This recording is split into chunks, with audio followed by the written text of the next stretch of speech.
नमस्कार मित्रों, आप सभी का स्वागत है हमारे YouTube चैनल पर। आप यहाँ पढ़ रहे हैं ट्रायंगल यानी त्रिभुज। ये एनसीईआरटी की बुक है क्लास 10th के लिए। आप देखिए यहाँ पर हमारी एक्सरसाइज चल रही है 6.2 और इसमें हमने कुछ क्वेश्चंस पहले पढ़ लिए हैं, थ्योरी पढ़ ली है, थ्योरम पढ़ लिए हैं। अब यहाँ आज हम पढ़ेंगे question number 3, 4th, 5th, 6th आगे पढ़ने की कोशिश करेंगे जितने ज़्यादा पढ़ सकेंगे एक टाइम लिमिट में।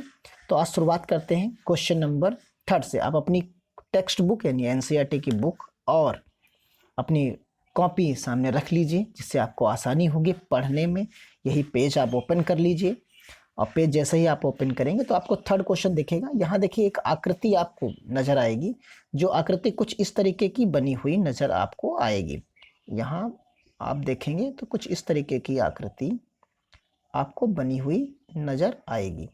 इसमें इन्होंने कुछ चीज़ें बताई हैं। यहाँ कहा कि ये ए है, ये बी है इधर, और ये सी है, ये एक डी है। आप समझिए, पहले क्वेश्चन को समझ लेते हैं। लगाना तो बहुत आसान है, आप सिर्फ कॉन्सेप्ट को समझिए। ये इस तरीके से है यहाँ पर। अब इन्होंने आपसे कहा है जो उस चीज़ को समझ लीजिए। इन्होंने कहा कि ये एल है, यहाँ पर ये एल है, तो इन्होंने कहा कि M L M C B और एल एम सी बी यानी एल एम सी बी ये और ये दोनों समांतर हैं। इसी प्रकार इधर की दोनों, ये दोनों इन्होंने कहा कि समांतर हैं। अगर ये दोनों समांतर हैं तो ए एम यानी इधर की ये भुजा बटे पूरी ए बी, इसी तरीके से ए एन और फिर पूरी ए डी, क्या इनके अनुपात भी बराबर होंगे? तो हम पढ़ चुके हैं। अगर देखिए, आप अगर सिर्फ इतना देखना चाहें, देखिए इस तरीके से सिर्फ इतने पे नज़र करिए आप, इस चीज़ पे, तो यहाँ पर अगर नज़र करेंगे तो आपको एक ट्रायंगल नज़र आएगा। इसी तरीके से अगर आप दूसरी तरफ नज़र करेंगे सेकंड साइड में, तो देखिए इधर अगर नज़र करते हैं आप तो यहाँ भी आपको एक ट्रायंगल नज़र आएगा ट्रायंगल, और नज़र आएगा तो आप देखेंगे कि दोनों में ये साइड्स जो है समांतर दी गई हैं, पैरेलल दी गई हैं, और बीच की जो लाइन है वो कॉमन है। इसलिए हमें आसानी से चीज़ें मिल जाएंगी। जो हमने समानुपात का जो थ्योरम पढ़ा है प्रमेय, वो यहाँ पर हम आसानी से इस्तेमाल कर सकेंगे। तो आइए शुरू करते हैं, सवाल को लगाते हैं। यहाँ पर जैसे कॉपी में लगाना है, बोर्ड क्लासेस में लगाना है, उसी तरीके से हम यहाँ पर लगाएंगे। तो देखिए, अगर आपको इस डायग्राम को समझने में दिक्कत हो रही है तो आप क्या करेंगे, यहाँ आप आसानी से इस डायग्राम को बनाइए। देखिए अब आपके सामने है, यहाँ पर यहाँ आप के लिए हमने बनाई एक सीधी लाइन खींच लीजिए और फिर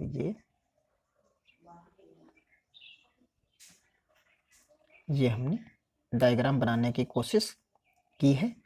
आप इसको आसानी से लिख लीजिए। एक ए हमने इसको सीधा बनाया जिससे आपको समझने में आसानी हो। बी सी एंड डी, ये चीज़ हो गई। उसके बाद यहाँ आप समझिए, एक पैरेलल लाइन यहाँ दी गई और एक पैरेलल लाइन यहाँ दी गई। यहाँ इन्होंने एम रखा है और इधर एन रखा है, ये चीज़, और इस बीच को एल कहा है। ये डायग्राम आपके समझ में आ गया होगा। इन्होंने कहा कि ये दोनों एक दूसरे के समांतर हैं यहाँ पर। अब यहाँ जो हमें सवाल को हल करना है, वो सवाल को हल करना है, त्रिभुज लिखना है ए बी सी। हमने कौन सा त्रिभुज लिया? ए बी सी लिया। यानी अब आप समझिए कि कौन सा त्रिभुज है। यहाँ पर ए चले, फिर बी से चले, फिर सी की तरफ चले, यानी इस त्रिभुज को हम यहाँ पर कंसीडर कर रहे हैं। आप समझिए, इस त्रिभुज को हमने कंसीडर किया। अब यहाँ पर हम कह देंगे कि जो हमको गिवन है एल एम समांतर गिवन है सी बी के। तो जब सी बी के है तो जो समानुपातिकता प्रमेय है हमारा, जो मूल, समझिए मूल लिख देंगे समानुपातिकता प्रमेय। प्रमेय, प्रमेय से आप क्या लिख लोगे? आप प्रमेय से की सहायता से सीधा लिखोगे कि जो समांतर हैं तो उनके अनुपात लिखने होंगे हमको। तो अनुपात लिखने का मतलब क्या हम लिखेंगे? हमने सीधा लिखा ए एम बटे ए बी, सीधा, यानी हम चाहे दोनों टुकड़े में लिखें या एक साथ लिखें। तो हमने लिखा ए बी बराबर, दूसरी तरफ जो लाइन हमें दी गई है, यानी लाइन कौन सी दी गई? ए एल और ए सी। तो जिस प्रकार हमने आधी और फिर पूरी साइड ली है उसी तरीके से लिखेंगे। तो यहां हमने लिखा ए एल बटे ए सी, ये समीकरण हमने पहली मान ली। अब आप समझिए, जो बीच की कॉमन साइड है उसको हमने लिख दिया।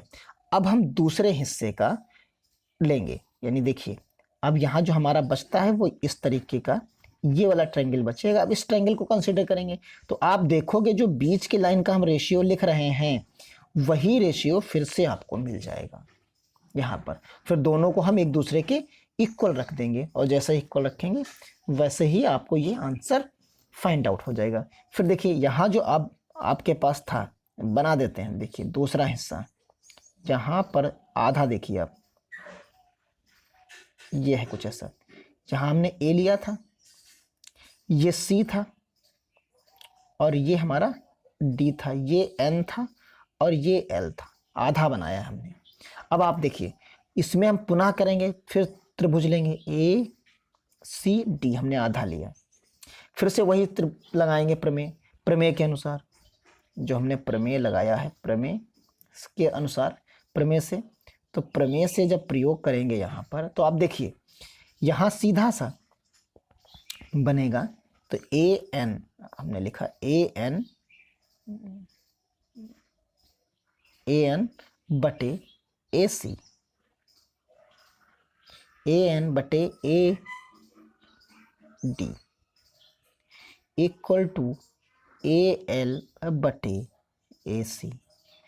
ये हमारी समीकरण दूसरी हो गई। अब आप देखिए दोनों में आप देख रहे होंगे अपनी कॉपी में, देखिए ए एल बटे ए सी आपको दोनों में मिल गया। और दोनों में जब ए एल बटे ए सी मिल गया तो हम लिख सकते हैं समीकरण, आप यहाँ लिखिए समीकरण 1 और 2 से, 1 और 2 से। तो आप 1 और 2 से लिखेंगे तो देखेंगे कि ए एम बटे A B equal to A L बटे ए सी बराबर ए एन बटे ए डी। देखिए तीनों चीज़ें बराबर हो गई। अब आपको चाहिए क्या था? जो आपको चाहिए था सिर्फ आप वही ले लीजिए। आपको चाहिए था ए एम बटे ए बी बराबर ए एन बटे ए डी, यही आपको सिद्ध करना था, जो आपका सवाल सॉल्व हो जाता है। यानी ये क्वेश्चन नंबर आपका जो 3 था वो सॉल्व हो गया। इस प्रकार हम सवाल को आसानी से सॉल्व करते हैं। देखिए चलते हैं अगले सवाल की तरफ। अगला सवाल आपसे क्या कह रहा है? देखिए अगला सवाल आपसे कह रहा है कि आकृति आपको यहाँ पर प्रोवाइड की गई है, आप सामने बनी हुई 6.19। यहाँ कहा गया कि डी ई, अब देखिए आपको समझना है तो डी ई, आप एक लाइन समझिए आराम से। डी ई ये हो गई आपकी, समांतर किसके दी गई है? ये जो डी आपको डी ई समांतर दी गई वो ए सी के समांतर दी गई। आप ए सी के आप समांतर पाएंगे। फिर इसी तरीके से डी एफ, ये डी एफ है, ये ए ई के समांतर दी गई है। तो इस प्रकार ये दोनों चीज़ें समांतर दी गई हैं और उन्होंने कहा कि इनके अनुपात यानी बी एफ। अब आप ढूंढ लीजिए, देखिए बी एफ यहाँ से यहाँ तक है और ई एफ ये है। तो यानी ये दो चीज़ें आपको मिल रही हैं, इसका मतलब आपको एक त्रिभुज ये कंसीडर करना पड़ेगा और बी ई बटे ई सी। तो बी ई बटे ई सी, अब एक तो त्रिभुज आपने ये माना और एक त्रिभुज आप कौन सा मानेंगे? एक पूरा त्रिभुज मान लेंगे। इस तरीके से। जैसे ये चीज़ें मानेंगे आपको दोनों चीज़ें प्रोवाइड हो जाएंगी। तो आइए शुरू करते हैं, इसको भी बनाते हैं, सॉल्व करते हैं। और यहाँ सबसे पहले हमने क्या लिया, देखिए आपके सामने है त्रिभुज है, और त्रिभुज हम सबसे पहले छोटा त्रिभुज बनाएंगे ए बी सी। तो सबसे पहले हमने जितना जरूरत है उतना ही बनाने की कोशिश करेंगे। ए लिखा हमने, ए बी सी, ये चीज़ हमने बनाई यहाँ पर। अब देखिए यहाँ ए बी सी हमने बनाई, और हमको चाहिए क्या, बी डी, हमको चाहिए डी ई, समांतर चाहिए ए सी के। तो डी ई हमने यहाँ से सिर्फ डी और ई बनाई, ये डी बनाया और ये ई बनाया। ये किसके समांतर है, ए सी के। ये चीज़ हमने यहाँ पर देखिए बनाई। यहाँ सी रख देते हैं और ये डी और ये ई। और लाइन हमने नहीं बनाई है, सिर्फ इतना ही बनाया है जितने की हमको यहाँ पर आवश्यकता है। तो हमने लिखा त्रिभुज ए बी सी में लिखा है। इसमें क्या लिखा, डी ई समांतर होगी ए सी से, ये हमें ज्ञात है। तो प्रमेय के अनुसार जो हमने प्रमेय लिखा, प्रमेय से हम क्या लिखेंगे, जब समांतर हमको दिया है, ये ज्ञात है, यहाँ लिख दीजिए ज्ञात है। तो हम यहाँ क्या लिख सकते हैं, बी डी बटे D A equal to B. देखो यहाँ आपके सामने जो है चीज़ें, आपने बी डी लिखा, तो देखिए ये चीज़ बी डी हो गई बटे डी ए। आप थोड़ा अब इधर सा लिखेंगे, अब इधर का लिखेंगे तो बी ई, यानी इधर का लिखेंगे बी ई बटे ई सी। ये आपकी पहली समीकरण हो गई। इस प्रकार से पहली समीकरण आपको हो गई। तो पहली समीकरण आपके पास हो गई। अब अगली समीकरण की तरफ चलते हैं।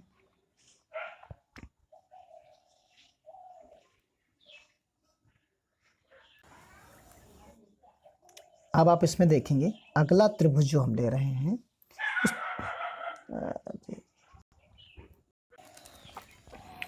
अगले त्रिभुज में हम देख रहे हैं, तो अगला त्रिभुज जो हम कंसीडर यहाँ करेंगे, उस त्रिभुज में आप कंसीडर करिए, देखिए ए त्रिभुज बना दीजिए, त्रिभुज ए बी ई में। अब हम उसी का आधा त्रिभुज बनाएंगे, जितनी हमको ज़रूरत होगी उतना ही त्रिभुज हम यहाँ पर बनाएंगे। तो इस त्रिभुज में हमको चाहिए ए बी ई चाहिए। तो हमने सबसे पहले ए बनाया, इधर देखिए इस तरीके से, ये हमारे पास ए होगा, ये हमारे पास बी होगा और ये ए होगा, ये यहाँ पर डी है। और डी से ही जो हमें बनाना है वो एफ को लाना है, ये एफ लाना है। यानी जो सी वाला पोर्शन था उसे हमने नहीं बनाया, क्योंकि हमें इतनी की ही ज़रूरत है, जिससे आपको समझने में काफ़ी आसानी होगी। तो आइए देखिए, ये आपको अलग से नज़र आ रहा होगा कि इतना बीच की जो चीज़ें थी वो हमने हटा दी उसमें से। फिर यहाँ देखिए, तो आप यहाँ क्या लिख सकते हैं, जो ज्ञात है, आपको जो ज्ञात है वो डी एफ समांतर है किसके, ए ई के समांतर है। अब जैसे ही आपने ये लिखा तो इसमें मूलभूत समानुपातिकता प्रमेय लग गई। जो मूलभूत समानुपातिकता प्रमेय है उसके अनुसार, प्रमेय से आप जानते हैं, जो प्रमेय है आपके पास, उस प्रमेय यानी थ्योरम से आप क्या लिख सकते हैं, प्रमेय की सहायता से आप लिख सकते हैं सीधा B D divided by D A equal to B F divided by E F. अब देखिए बी डी यहाँ से हुआ, फिर टी ए ये हुई, फिर बी एफ आपके पास यहाँ हुई और एफ ई यहाँ पर हुई। आपने दोनों को लिख दिया, समीकरण ये आपकी दूसरी हो गई। दो समीकरण मिल गई। आप लिख सकते हैं समीकरण एक और 2 से, समीकरण 1 व 2 से। तो यहाँ पर आपके पास क्या आएगा, बी डी बटे D A equal to B F.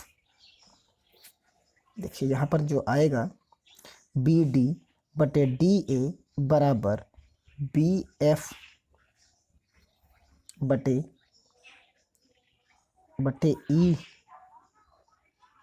F बराबर बी ई बटे ई सी। ये चीज़ें होंगी। अब आपको जो चीज़ चाहिए आप दोनों को उनको बराबर लिख सकते हैं, बी एफ बटे बी ई। यानी आप क्या कर सकते हैं, आप चाहें तो इस वाले पोर्शन को एक साथ लिख सकते हैं आसानी से। आप इस वाले पोर्शन यानी बी एफ बटे ई एफ, यहाँ पर आपके पास जो आएगा ये चीज़ आप लिख सकते हो। इसी तरीके से आपको जो चीज़ें चाहिए इसी तरीके से बी डी बटे डी ए लिख सकते हो। यहाँ जो आपके पास आएगा उसको भी हम बराबर लिख सकते हैं, ये चीज़ है। और इसी में एक लाइन और आप आगे लिख सकते हैं जो आपके पास है। देखिए बी ई जो पहली वाली समीकरण में मिली थी हमें, बी ई बटे आपको क्या मिला था, ई सी। ये 4 चीज़ें मिली थी। आप इनमें से कोई भी 2 चीज़ें आप आसानी से लेके लिख सकते हैं, चाहे इन दोनों को लिखिए या इन दोनों को आप लिख लीजिए। तो जैसे ही आप लिखना चाहोगे वो आसानी से लिख दोगे। तो देखिए हम सबको लिखते हैं एक एक करके, क्या आपका फाइनली रिजल्ट क्या रहा उस चीज़ को लिखने की कोशिश करते हैं। समझा दिया है हमने आपको। यहाँ देखिए आप लिख देंगे बी डी बटे D A equal to B F बटे एफ सी। इसी तरीके से आप लिख सकते हैं नीचे बी एफ, आखिरी के 2 लिख सकते हैं एफ सी। किसी को भी आप जब सारी चीज़ें बराबर हो गई एक दूसरे के तो आप आसानी से बी ई बटे ई सी, यानी जो हमें सिद्ध करना था, जो प्रूफ करना था, वो आसानी से हमने यहाँ पर प्रूफ कर दिया। अब चलते हैं अपने अगले सवाल की तरफ। अगला सवाल हमारा देखिए क्या कह रहा है कि आकृति दिया गया है 6.2, यानी ये आकृति दी गई है।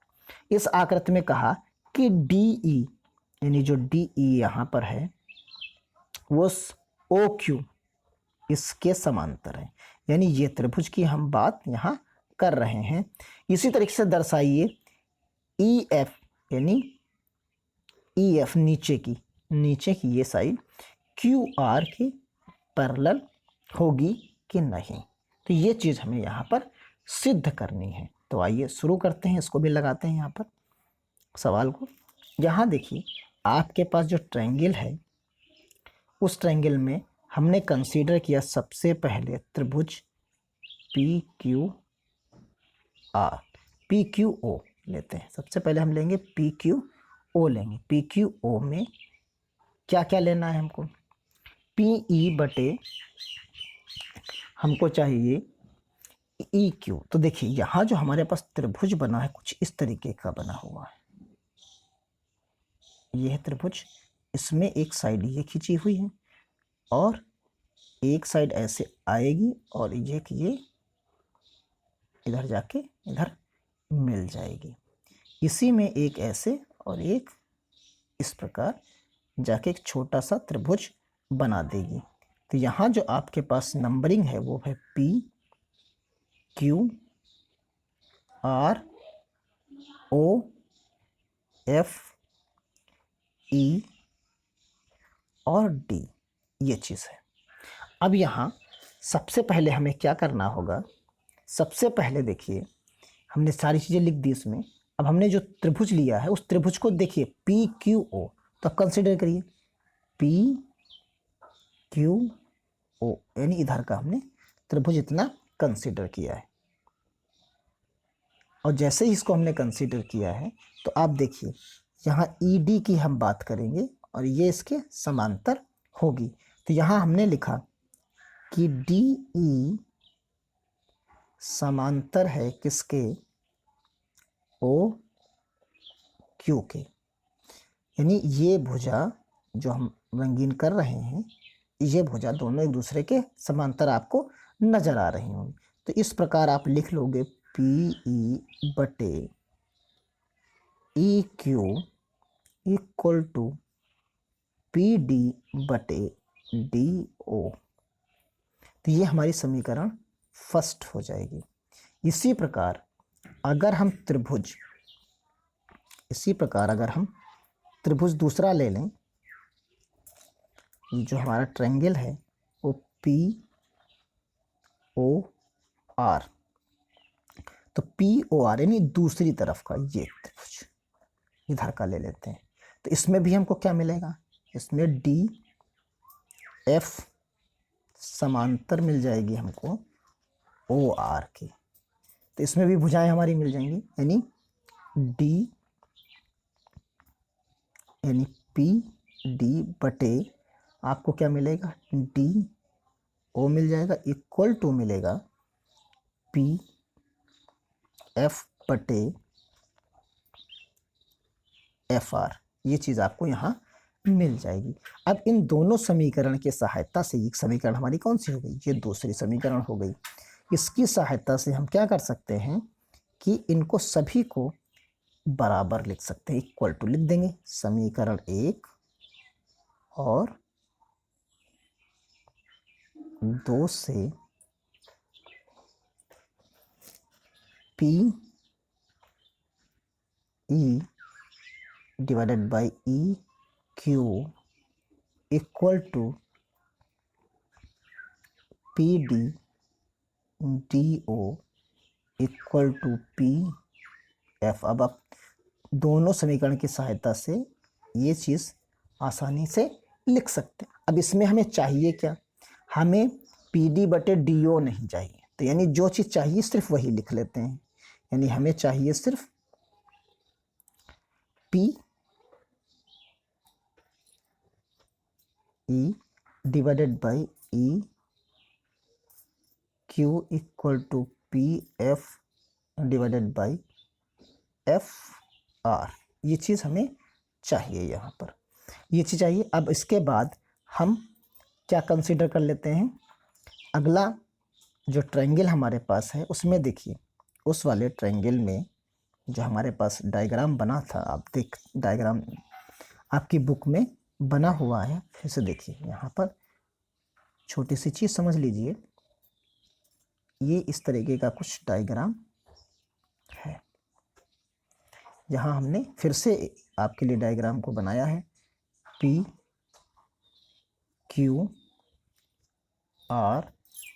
OEF एंड D, ये चीज़ है। अब यहाँ हमको जो कंसीडर करना है वो कंसीडर करना है ट्रायंगल PQR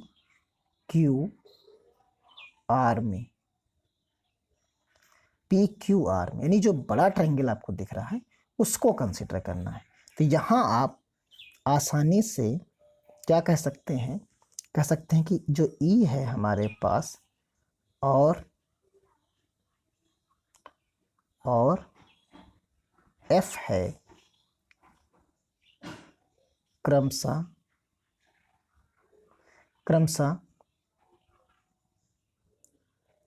भुजाओं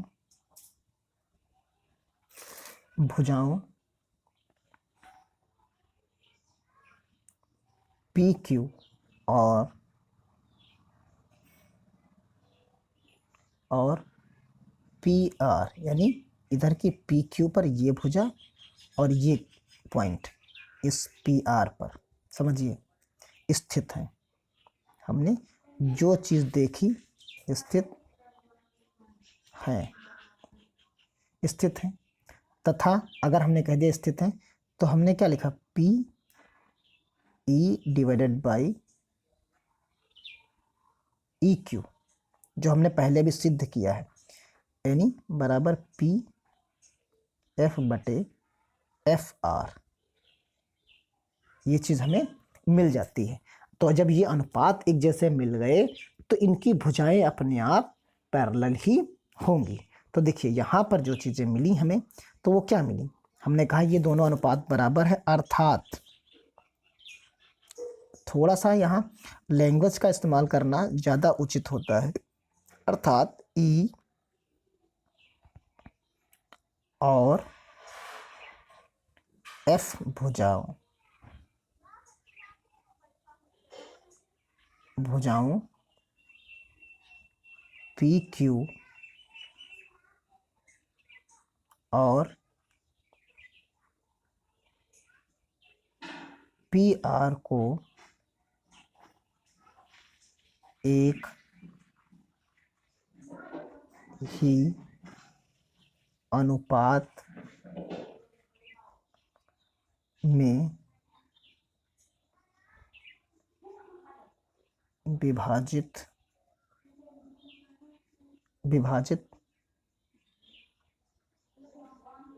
करते हैं। इसलिए आप लगा लीजिए निशान, इसलिए हम क्या लिख सकते हैं, इसलिए ई एफ समांतर है क्यू आर के। यानी इस प्रकार ये सवाल अपने आप सिद्ध हो जाता है आसानी से और आपको समझ में आ गया होगा। यानी इसमें जो हमने प्रमेय इस्तेमाल की उसकी रिवर्स प्रमेय को इस्तेमाल किया है। अब देखिए अगला सवाल, क्वेश्चन नंबर 6 आपके सामने है। क्वेश्चन नंबर जो 6 है वो आपके सामने है और क्वेश्चन नंबर 6 में कह रहा कि आकृति आपके सामने यहाँ पर दी गई है। इसमें कहा गया कि ओ पी, यानी ये इधर की ओ पी, ओ क्यू, इसी तरह से ओ आर पर बिंदु स्थित है, यानी बिंदु ए बी सी स्थित है। ए बी सी ये आपको एक ट्रायंगल बनाते हुए नजर आ रहे हैं इस प्रकार की। तो ए बी समांतर पी क्यू, तो ए बी जो समांतर है वो पी क्यू यानी इधर के लिए, ये समांतर इसके लिए, इधर के समांतर इसके लिए। तो दर्शाइए कि बी सी जो नीचे की है वो क्यू आर के समांतर होगी, यानी जब इधर की दोनों समांतर है तो ये तीसरी वाली तीसरे के समांतर होगी कि नहीं होगी, ये हमें यहाँ पर सिद्ध करना है। तो आइए चित्र आपके समझ में आ गया है। अब सवाल को हम लगाते हैं। सवाल नंबर हमारे पास क्या है, 6 है। इसमें हम सबसे पहले कंसीडर करते हैं ट्रायंगल पी क्यू आर। इसमें जो एक बिंदु है उसको हम लिख देते हैं ओ, एक बिंदु है और जो आपको गिवन है, और O P Q R, O P नहीं आप लिखिए ओ पी और ओ क्यू तथा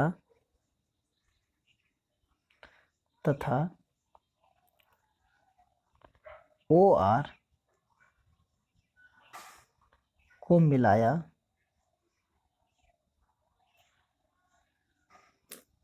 गया है।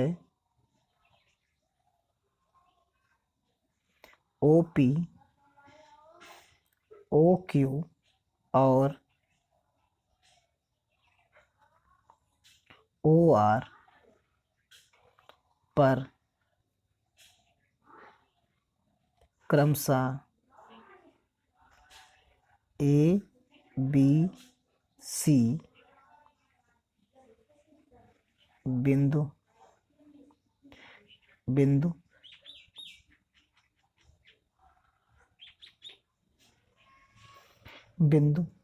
इस प्रकार हैं, बिंदु इस प्रकार हैं। आप डायग्राम देख ही चुके हैं कि ए बी समांतर पी क्यू और ये सब आपको गिवन है, ए सी समांतर पी आर। इसी प्रकार अगर हम त्रिभुज अगला ले लें ओ पी क्यू, आप दूसरा ले लीजिए त्रिभुज ओ पी क्यू में आपको क्या मिलेगा, ए बी समांतर पी क्यू मिल जाएगा। और जैसे ही आपको ये मिलेगा तो आप यहाँ पर लिख सकते हैं, तुरंत आप लिख दीजिए कि ये जो मिला है आपको, ये मूलभूत समानुपातिकता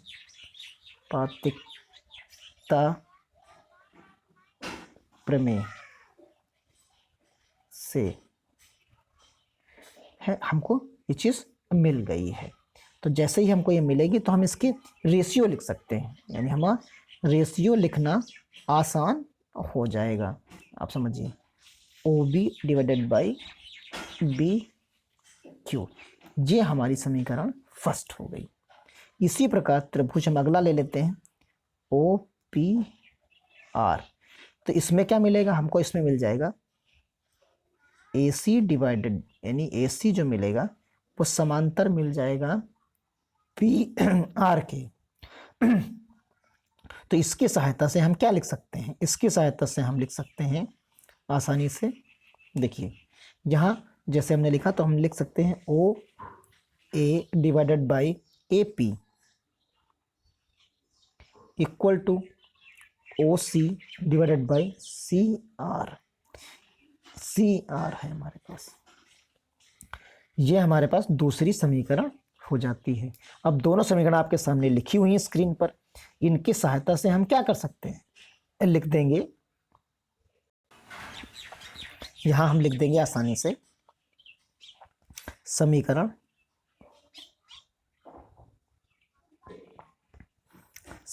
एक और दो से लिखेंगे O B divided by B Q equal to O A P. अगर आपको ये वीडियो अच्छे लग रहे हैं, आप अपने दोस्तों को शेयर जरूर करिए, और सब्सक्राइब अगर नहीं किए हैं तो आप सब्सक्राइब अवश्य कर लीजिए। कमेंट बॉक्स में कमेंट लिखिए अगर आपको कोई भी चीज़ समझ में नहीं आई या अच्छी लगी, उसके बारे में जिक्र करिए। अब यहाँ पर देखिए, इसके बाद हम क्या लिख सकते हैं, त्रिभुज हम कह सकते हैं, ये चीज़ तो हमने सिद्ध कर ली, त्रिभुज ओ क्यू आर, अपने चित्र में देखिए आप, ये चीज़ यहाँ पर मिल जा रही है। अब देखिए ओ क्यू आर जो नीचे का जो त्रिभुज है, हम सिर्फ नीचे का त्रिभुज बना रहे हैं, देखिए आप यहाँ पर समझाने की कोशिश करेंगे। ओ क्यू आर, इसी में नीचे बी और सी लिखा हुआ, इस तरीके का सबसे नीचे का जो पोर्शन आपको है वो ऐसा कुछ टुकड़ा दिखेगा। इस टुकड़े की सहायता से ही हम यहाँ कह सकते हैं बी भुजा ओ क्यू पर स्थित है। देखो बी भुजा जो है ओ क्यू पर स्थित है, तथा भुजा क्यू आर पर जो हमारे पास है वो क्या है, ओ क्यू पर ये स्थित है, और ओ आर पर जो है सी बिंदु स्थित है। तो ये चीज़ हम यहाँ पर आसानी से लिख देंगे, और जैसे ही लिखेंगे तो आसानी से ये चीज़ें हम लिख पाएंगे। देखिए यहाँ लिखे दे रहे हैं बी भुजा ओ क्यू पर तथा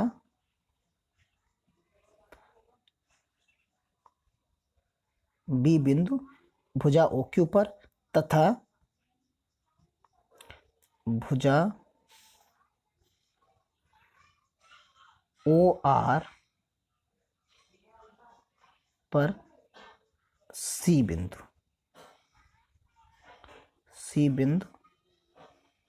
स्थित है। ये चीज़ हम यहाँ लिख देंगे। अब आइए, जैसे हमने लिख दिया स्थित है, तो उसके बाद जो ऊपर हम सिद्ध कर चुके हैं उसी का हम प्रयोग करेंगे। ओ बी डिवाइडेड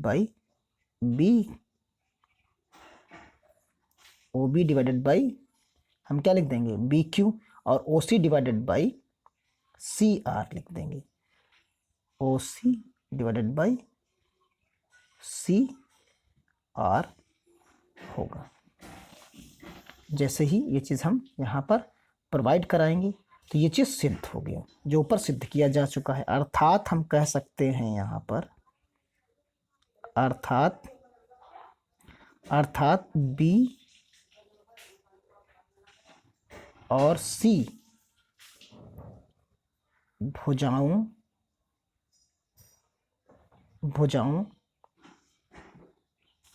ओ क्यू तथा ओ आर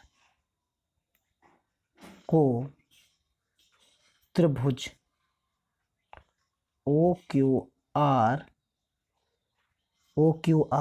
में एक ही अनुपात में विभाजित करते हैं। यानी हमने प्रमेय यहाँ पर लिख दिया, जिस प्रमेय को हम यहाँ पर प्रयोग कर रहे हैं, इसलिए BC समांतर होगी QR के। तो इस प्रकार हम इस सवाल को भी सॉल्व कर लेते हैं। अब मिलते हैं अगले सवाल में अगले वीडियो में। और अगर आपको वीडियो अच्छा लगा तो अपने दोस्तों तक जरूर शेयर करिए। धन्यवाद। जय हिंद, जय भारत।